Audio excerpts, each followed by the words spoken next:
Muito bem, este é a Conexão Futura ao vivo aqui pelo seu canal Futura e também pela internet no nosso site. Está aí na sua tela, futura.org.br, o espaço para você saber tudo sobre a nossa programação e assistir aí ao Conexão Futura ao vivo de qualquer parte do mundo. Bom, e todos os meses a gente abre um espaço aqui no Conexão para a nossa parceria com o Porvir, para discutir iniciativas de mobilização social, troca de conteúdos e apresentar as tendências e as inovações que estão transformando a educação no Brasil e no mundo.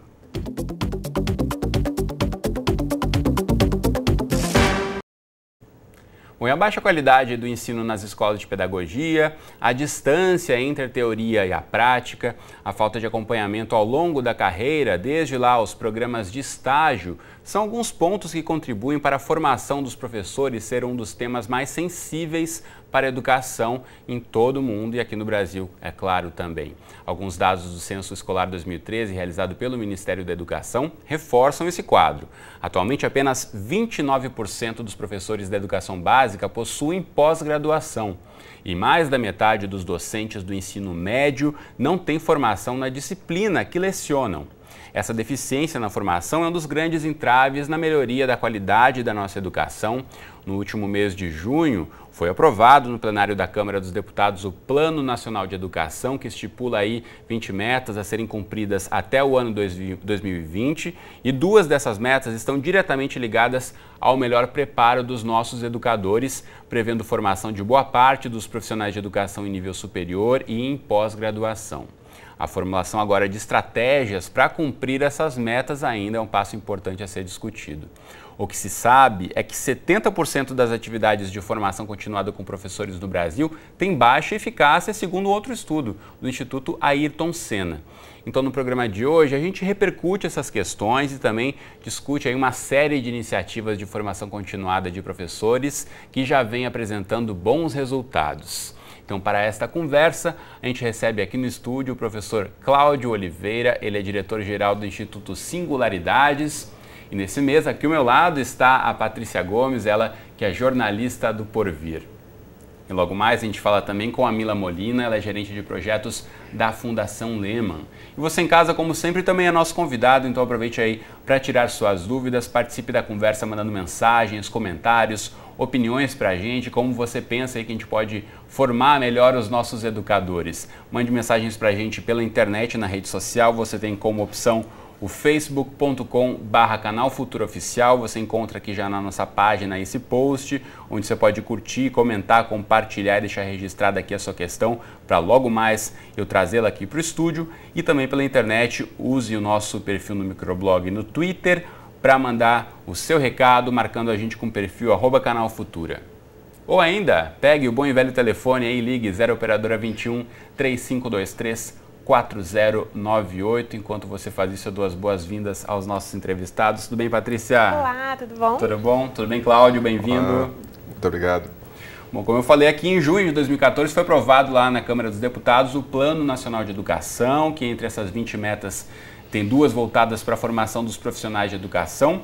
A meta número 15 prevê regime de colaboração entre a União, os estados, o Distrito Federal e os municípios para assegurar a formação específica de nível superior para os professores da educação básica na área em que atuam. E a outra meta estipula aí que 50% dos professores de educação básica estejam formados com pós-graduação até o ano de 2020. E aí eu pergunto para vocês de que forma avaliam o cumprimento potencial dessa meta, né? Uma meta audaciosa, como a maioria das metas do PNE. Agora, essa informação dos professores, metade deles com graduação, especialização, até 2020. Patrícia, como é que você vê esse caminho que a gente tem a trilhar? É um caminho longo, né? É um caminho longo pelas circunstâncias que a gente tem de formação de professores hoje. Mas não é porque é longo que seja impossível. E aí a gente tem algumas boas ideias e boas iniciativas acontecendo que podem ajudar a contribuir com essa meta aí do PNE. Muito bem. Lembrando que o texto do PNE que eu citei agora para você tem disponível na internet. Mostro para você agora aqui no site da Câmara. Você já acha várias matérias produzidas. Tem inclusive aqui as principais metas já destacadas em desenho. Você pode depois buscar mais detalhes aqui na web, no site da Câmara. Cláudio, você como educador que forma educadores também, de que forma avalia que essas duas metas podem ser alcançadas ou não até o ano de 2020? Eu acredito que sim. Assim como a Patrícia disse, é um trabalho árduo, mas nós temos agora uma janela de oportunidade para corrigir uma série de problemas que nós temos na educação brasileira. Eu acredito que com esforço, com uma participação coletiva, como você disse, Estado, município, Distrito Federal e as escolas, sejam elas públicas ou particulares, nós temos sim condição de alcançar essas metas. Porque muitas vezes é essa articulação que é o principal entrave, né? Na verdade, existem as políticas nacionais do MEC, mas aí chegando até os municípios e aos estados colocarem, cada um pensa de uma forma diferente. Vocês acreditam que uma unificação talvez poderia ajudar, Patrícia? Acho que uma coisa legal do PNE é que ele traz a discussão e coloca holofote em alguns temas que são muito sensíveis à educação. Então, se a gente concordou com nação que é legal e que a gente precisa formar professores, é mais natural que algumas parcerias que a gente já está vendo lá fora aconteçam, por exemplo, entre universidades e outras instâncias, ou o governo federal ou o governo estadual. A gente tem um exemplo que a gente até já fez matéria no Porvir, de uma província no Canadá que sempre foi super bem, a Colômbia Britânica, super bem no PISA, mas não estava muito satisfeita com os resultados. PISA, aquele programa de avaliação internacional dos estudantes, né? De 15 anos.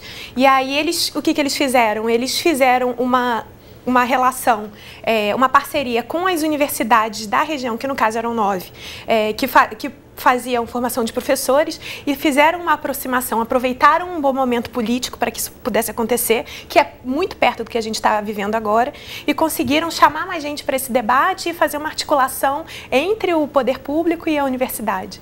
Muito bem, aproveito agora, já que você citou o site do Porvir, tem essa reportagem sobre essa iniciativa lá no Canadá e uma série de outras matérias. Eu vou mostrar agora para você o site do Porvir, que você pode também acessar de casa depois e buscar outras informações. Aí o porvir.org, com muitas iniciativas aí sobre tendências na educação, inclusive sobre formação continuada dos educadores ao redor do mundo. Então não deixe de acessar esse site, curtir e seguir as novidades do Porvir também nas redes sociais.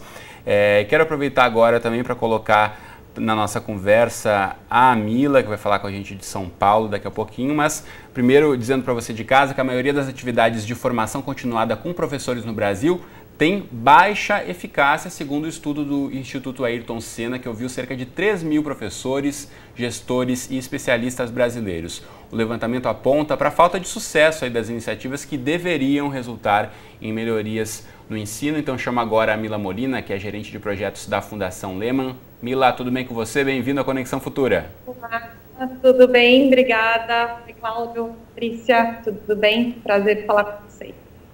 Muito bom. Mila, então, tendo em vista aí o resultado dessa pesquisa do Instituto Ayrton Senna que eu citei agora e as duas metas do PNE voltadas para a formação dos educadores, como você acredita que a prática pode ser ainda melhor aliada à teoria em relação à formação dos educadores? Eu acho que essa pesquisa divulgada pelo Globo, né, do Instituto Ayrton Senna, vem bastante a calhar. Acho que é uma evidência daquilo que a gente já sabe, né? Transforma em dados uma coisa que a gente está observando há muito tempo que está faltando, aplicabilidade e prática nas formações. E eu acho que é muito bom saber que isso está no PNE e está também como pauta do ministro, né? O atual ministro reforça o tempo inteiro que isso é uma prioridade do Ministério.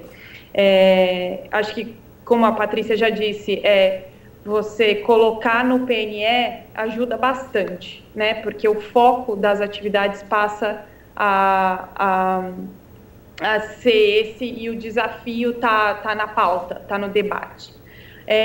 Contudo, eu não acho que necessariamente tudo que está lá é a salvação da lavoura. Por exemplo, pós-graduação, né? A gente não sabe que pós-graduação é essa e não necessariamente ter 50% dos professores ter pós-graduação não necessariamente vai impactar diretamente na formação ou em melhor aprendizado para os alunos.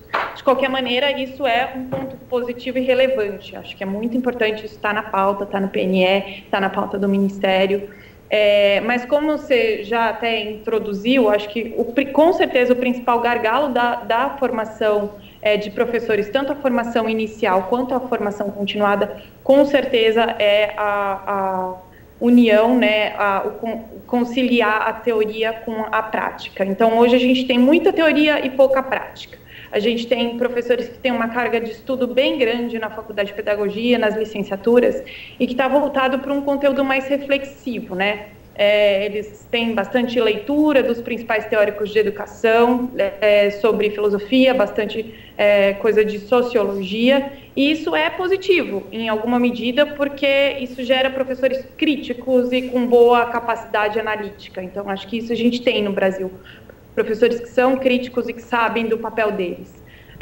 Por outro lado, não dá para esquecer que o trabalho do professor não é apenas ser crítico e provocar reflexões em seus alunos, mas ele tem que lidar com crianças, né? Ele tem que ensinar coisas bastante específicas para esse grupo de crianças com que ele vai lidar ao longo de um ano todo e pelo qual ele vai ser responsável pelo desenvolvimento, né? Então, hoje falta muito esse ensaio do professor, a iniciação desse professor na prática da sala de aula, quando ele ainda está na faculdade, né? Então, muitos dos professores se sentem muito sozinhos e, principalmente nesse primeiro dia de aula, como que eu dou o meu primeiro passo? Né? Então, ele nunca teve a chance de experimentar aquela experiência antes e ele não teve a chance de fazer um ensaio antes, e aí ele está ali e ele tem que acertar na hora que ele está com um grupo de 30 crianças responsável por aquele grupo ali sozinho. Então, falta incluir essa parte da prática.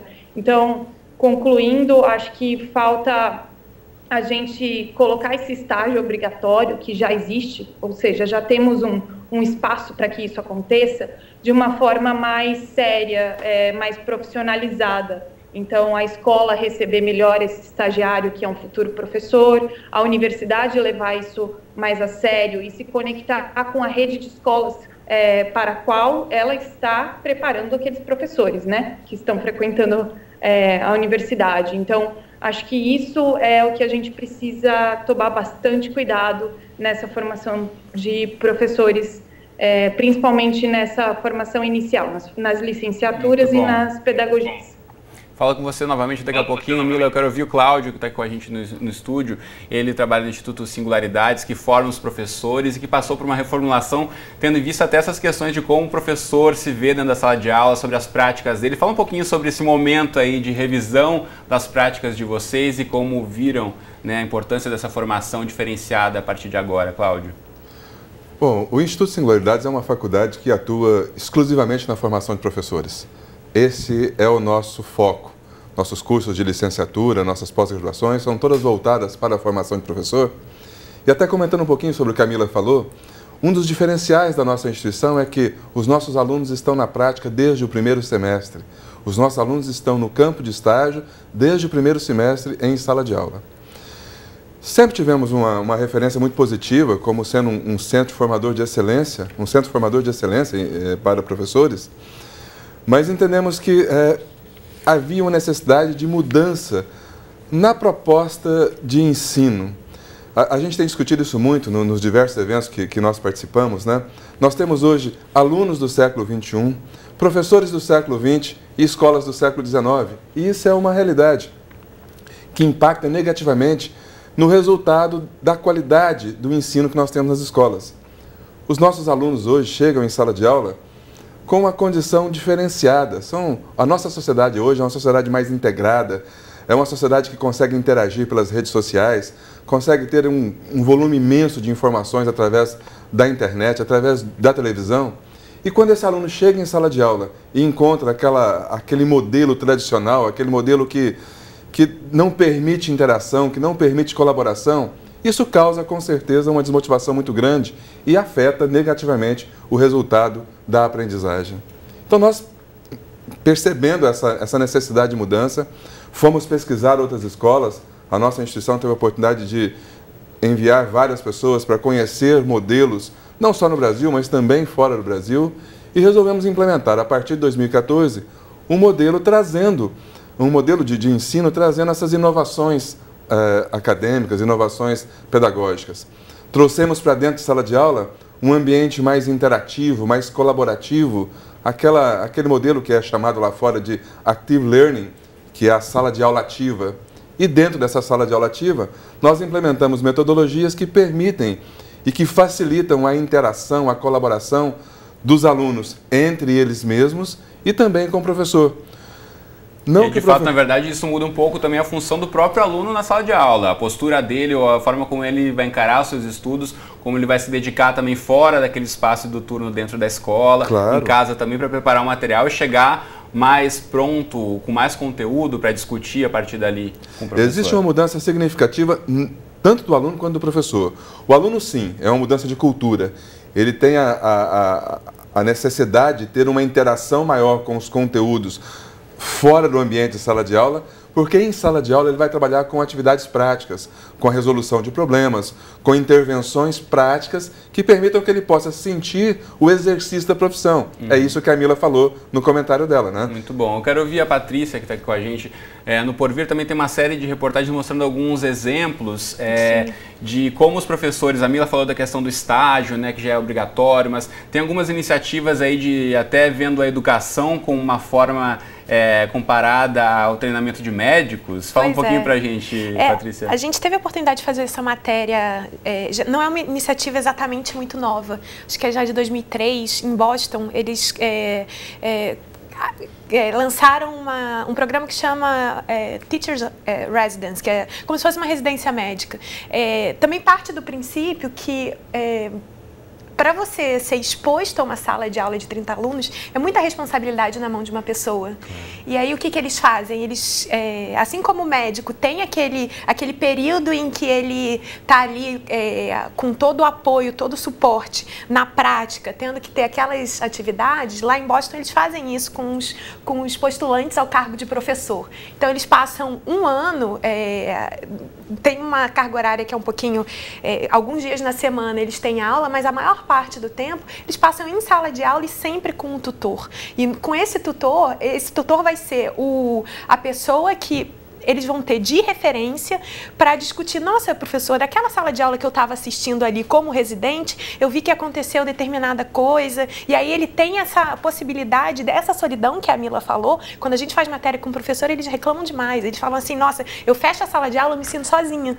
Então, assim, nessa experiência da residência, eles não só têm a oportunidade de passar um ano experimentando situações diferentes de sala de aula, como tem alguém como referência para correr atrás e perguntar, poxa, não entendi como tem alguém de referência, também tem um grupo de outros residentes na educação que eles podem ter uma troca também e sentirem talvez um pouco menos solitários. Em relação à questão de solidão e a como o próprio professor se avalia, quase 90% dos professores brasileiros acreditam que a profissão não é valorizada pela nossa sociedade. Mesmo assim, a maioria está satisfeita com o seu emprego. O resultado foi apresentado pela Pesquisa Internacional sobre Ensino e Aprendizagem da OCDE, que é a Organização para a Cooperação e Desenvolvimento Econômico, que ouviu 100 mil professores e diretores escolares em 34 países. Aí, de acordo com o levantamento, somente 12% dos professores brasileiros consideram-se valorizados. E a proporção está bem abaixo da média internacional, que é de 31%. Então, como esses dados aí refletem na postura do professor, o envolvimento dele com a sua própria formação, Cláudio? Olha, a gente tem insistido muito que é necessário mudar o modelo de formação pedagógica, a formação continuada, né? Não adianta você continuar formando para o modelo tradicional. Então, é importante ter essa visão para que você possa melhorar a qualidade do ensino. Entendemos que sim, os professores têm uma carreira que não é atrativa, mas quem está exercendo a função de professor exerce com muito orgulho e é por isso que nessa pesquisa aparece um resultado muito positivo. Tem essa questão, né, da falta de valorização da sociedade, falta de reconhecimento, mas estão ali porque gostam, porque tem uma paixão envolvida. Quero ouvir a Mila em relação a isso. Mila, essa autoavaliação dos professores, de que forma isso afeta ou não a própria disposição deles aí em poder se preparar melhor, em continuar estudando, ter uma formação continuada? Eu acho que é só a falta de valorização dos professores, mas eu acho que a sociedade brasileira ainda não dá esse valor para a educação. Acho que a gente está começando a dar esses passos, né? Então, como a gente ainda não tem essa cultura de a educação é primordial e a qualidade da educação é importante, também não tem essa valorização do profissional tanto quanto a gente precisa que tenha. Mas eu concordo com o Cláudio, eu acho que esses professores são muito apaixonados e tem gente muito boa e que está a fim de fazer, mesmo sabendo que não é tão valorizado assim. Eu acho, e o Cláudio também começou a tocar nesse ponto, a gente tem que ir para novas práticas, a gente tem que inovar. Especialmente na formação continuada, a gente tem muita margem para fazer isso, né? Porque é mais tranquilo, é no dia a dia da escola, as organizações podem ajudar as escolas a inovarem. Então, práticas que eu considero assim, relevantes e que têm resultado imediato no aprendizado do aluno e na formação do professor. A prática de tutoria, de coach, né? Então, o professor não só ser um espectador daquele que está lá falando que tem um conhecimento maior, né? Que é o ensino tradicional que a gente tanto critica. Normalmente, as formações continuadas estão replicando esse ensino tradicional. Então, existe uma outra coisa que é essa tutoria, o coach, uma coisa mais personalizada para aquele professor. Observação de sala de aula e feedback. Isso é uma prática muito comum em muitos países no mundo inteiro. E a gente, se ela é bem feita e feita com profissionalismo, com responsabilidade e com parceria entre o coach, o coordenador pedagógico e o professor, ela dá resultado imediato e ela mostra como você consegue valorizar esse professor. Né, que o professor vê que o coordenador pedagógico está ali para assistir a aula e para dar um feedback construtivo em cima da aula dele, está como um parceiro. Então, ele se sente muito valorizado quando ele não está sozinho, né? Tem alguém dando a mão para ele e falando, olha, muito bacana essa aula aqui, acho que você pode melhorar nisso aqui, vamos trabalhar num exercício mais legal para esse grupo de alunos aqui, posso te ajudar, né? Então, eu acho que a valorização se dá nesse sentido. E os espaços para isso também têm que ser valorizados, e eles existem. Por exemplo, os HTPCs. Eles existem, eles têm que ser valorizados pela Secretaria de Educação, pela equipe gestora e pelos próprios professores, né? Muito bom, Milay. Já está encaminhando aqui para o finzinho do programa, então agradeço muito as suas colocações aqui, essas contribuições para o Conexão de hoje. Muito obrigado. Obrigada, eu. Deixa eu aproveitar e mostrar para você de casa o site da Fundação Lehman, que se dedica muito à formação de professores, questões de inovação também em educação. Você pode acessar aí do seu computador, fundaçãolehman.org.br.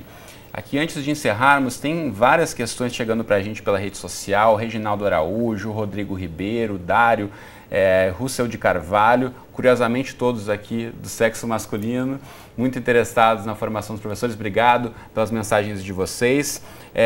Tem a questão do Reginaldo, se tivéssemos professores mais qualificados em sala de aula, a qualidade no ensino nas escolas aumentaria?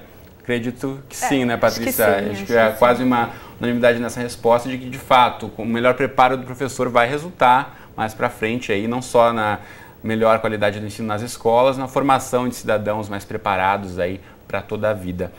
O Rodrigo fala aí de uma formação refletindo negativamente, também a questão da valorização dos professores aparece aqui e os baixos salários, mas como já dissemos aqui, a pesquisa mostra que apesar da desvalorização, quem faz o que gosta, acho que consegue ter bons resultados, então se dedicar ao longo da vida para melhorar cada vez mais e conseguir despertar o melhor dos seus alunos é uma das saídas.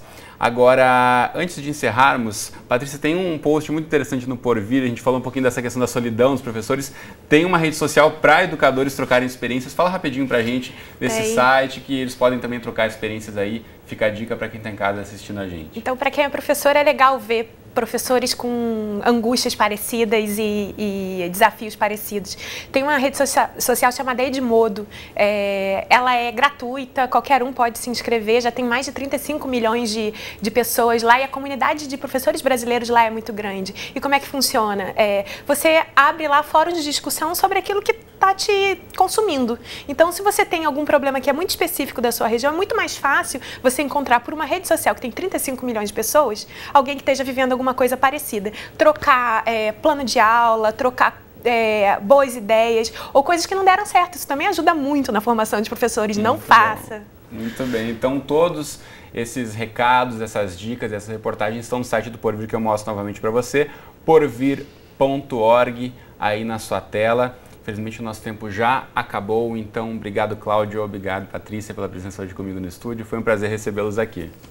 Você de casa, então, obrigado você pela companhia de sempre. Espero você aqui de segunda a sexta ao vivo, às 2h30 da tarde, das nossas representações, 00:30 e 7h30 da manhã, ou então qualquer hora do dia e da noite no site do Futura. Um abraço para você e até o próximo Conexão.